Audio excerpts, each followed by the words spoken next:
So the Insta360 Luna Ultra and the DJI Osmo Pocket 4P have been released, or at least announced, because we don't know when the 4P is coming out yet. So there's no better time to get a pocket gimbal camera, which is weird to say because there's so many options now. There's a 4P, the Luna Ultra, and a 4. I don't think anyone should buy the 4, but you know, the 4 is still there. But I want to talk about the guy that started it all, the real big one. I think this is arguably the one that shaped up the industry more than the original, is the Pocket 3. And I recently just hit over 1,000 videos with my Pocket 3, and it's one of my most used cameras. So now that I have the experience of over 1,000 videos, I think I'm at liberty to say whether or not this is actually still a good camera, especially now with the newcomers in play in 2026. And honestly, I think you'd be kind of surprised by how amazing this camera still is, even being as old as it is. Okay, let's first talk about the design. If you don't know what the design of this camera is, it's a pocket gimbal camera. We just talked about it. A gimbal that's stuck onto the small camera body and with a 1-inch sensor on top. You are not going to get handheld-like type shots on this camera. That's unfortunate if you're going for that look, and I know a lot of people like that handheld look. I would immediately suggest elsewhere because you're not going to get that on this camera. The reason why this series is called the Osmo Pocket series is because it can fit in your pocket, and there's a big asterisk to it, obviously. It can fit in your pocket if you're wearing like cargo pants. It probably won't fit in your pocket if you're wearing skinny jeans or just jeans mostly in general.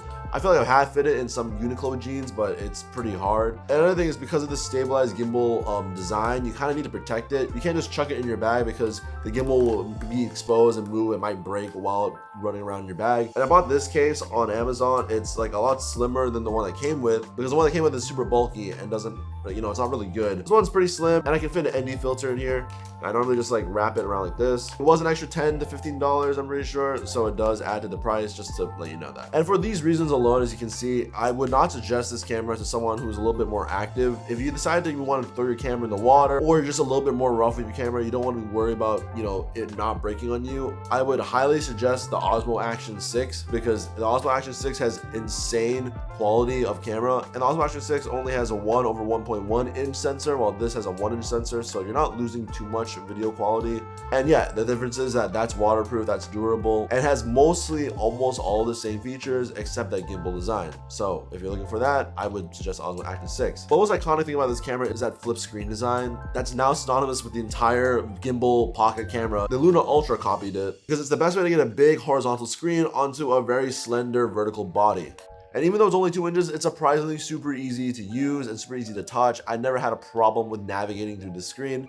I never felt it was too sensitive. I never felt it was too hard to hit. Surprisingly, like a very good size screen considering what it needs to do. It gets super bright, so I never had to worry about it in sunlight. It does house a joystick and a record button, as well as only use micro SD. As a person who is living in an Asian country, we have a lot of options for SD cards.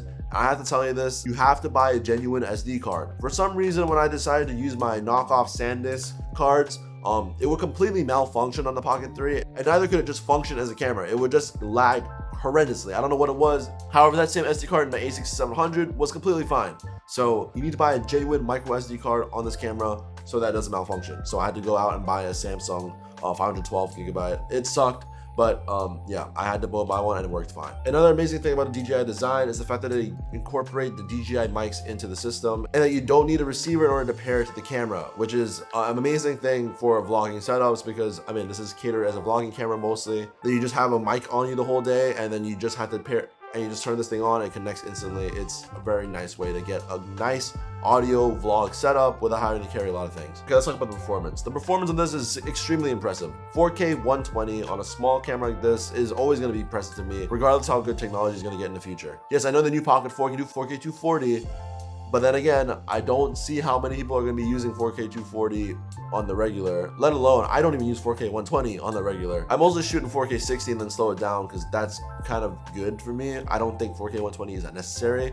But I'm also recording 4K 30 and 4K 24 on this most of the time because I am going for a vlog style look. I'm not really doing action stuff all the time. I don't really use it for B-roll that often. But in terms of performance and how the image quality is, I think it's impressive. Again, it is housing a whole 1-inch sensor, which is significantly better than your iPhone, and for that reason alone is the reason I take this out with me all the time. In addition to the design that it is small, there's no reason to not take it. It has better video quality than my iPhone. I'm going to be taking it out a lot. One of the main benefits of the Pocket 3 compared to my iPhone is the fact that it has natural depth of field and natural bokeh. And I think the thing about iPhone is that it's very digitized look and very computational. The way it looks is very digitized. This is somewhat more analog of a look. It uses more hardware to make its look, and it's pretty evident in a lot of my videos. As you can see, it looks way more natural, like a normal, like physical camera compared to an iPhone camera. iPhone cameras maybe has always had this digital look, and if you are looking for a more professional image compared to your iPhone, just even a little bit more, this looks a lot better in my opinion because of that depth of field, as well as the fact that, I don't know, the color science is a little bit more natural. And adding on to that, the reasons the colors look so good is because you can shoot in 10-bit D-Log M, which I know is not the perfect D-Log or log in general, because the new Pocket 4 has 10-bit D-Log proper D-Log, which is another thing different to D-Log M. I know that D-Log is still better than D-Log M, but the fact that we still have a 10-bit D-Log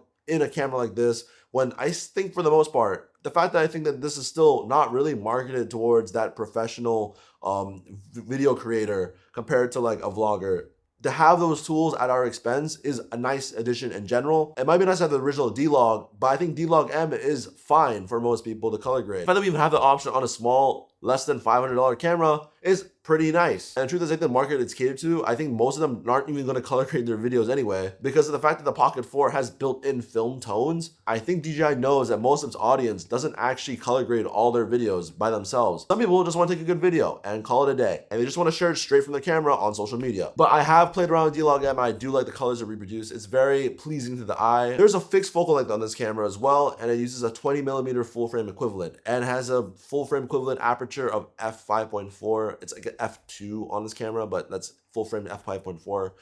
At least what I searched online. 20mm is probably the best focal length they can get, considering they need an all-in-one vlogging plus like lifestyle type of video camera. Like, I think 16 is a little bit too wide. I'm shooting on a 16 right now, and I think for talking head video, 16 is okay. But I think if you want to start talking to the camera and then also switch to like a vlog type content where it's like more in person, I think 20mm is better because 60mm is a little bit too distorted, and some people might not like that look. And the only thing I think that kind of sucks about this camera is that it has a fixed focal length, so it's not the best for photo stuff. But I think you wouldn't.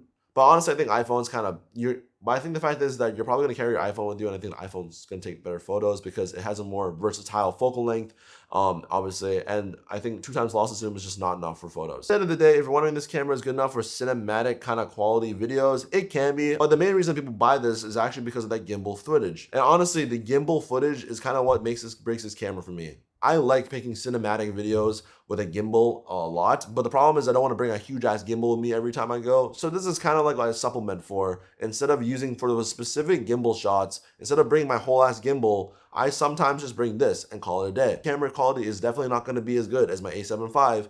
I think I can kind of live with it because, again, it is a very specific type of camera shot I'm going for when I'm using this camera as my B cam, and it's super easy to use compared to a big cam.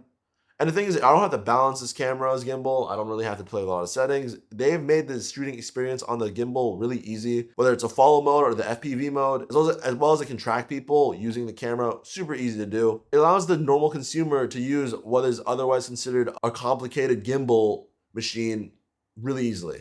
Honestly, if you take videos of this and you put hashtag cinematic in your Instagram video, I think it will do fine. And to add to all of that, I think the software on DJI's cameras are absolutely insane. They're so easy to use. I've never had a problem with navigating DJI software. In fact, every single camera in comparison has a horrible software menu compared to DJI.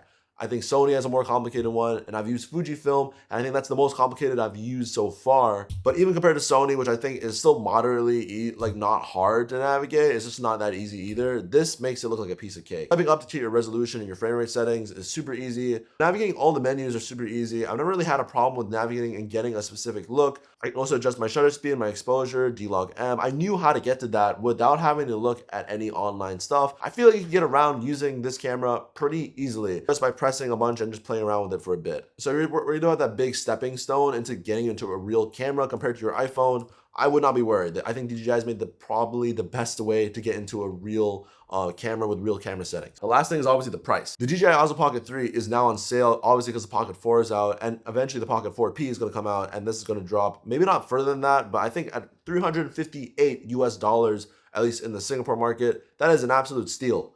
In my opinion, I bought this for around 500, so I've actually lost about 150 bucks on it, but I'm not really regretting it because of how many memories I was able to capture with this camera. But I'm going to compare it to the Pocket 4 since the Pocket 4P isn't out right now. I think the Pocket 4, which is $500 US, is significantly not worth it compared to the Pocket 3. The only really big differences in the Pocket 4 and Pocket 3 is that full 10-bit D-Log and that 240, 4K 240. And there's like a new custom button to do 2 times the loss of zoom. On the, you have the new light setup magnetic thing on the back. There could be more features I'm missing on the top of my head, but honestly, those are the only ones I think that kind of mattered, because I think anything else doesn't really matter. They use arguably the same sensor, though yes, it is a little bit better. It is still a 1-inch sensor. I don't think a Pocket 4 and Pocket 3 are gonna look that significantly different, especially not $150 different. It's worth to save $150 and then buy an SD card comparing to just upgrading to the Pocket 4, especially if you don't use any of the features they're talking about. If you don't do a lot of slow-mo, 4K 240 doesn't matter. If you don't color grade your own videos,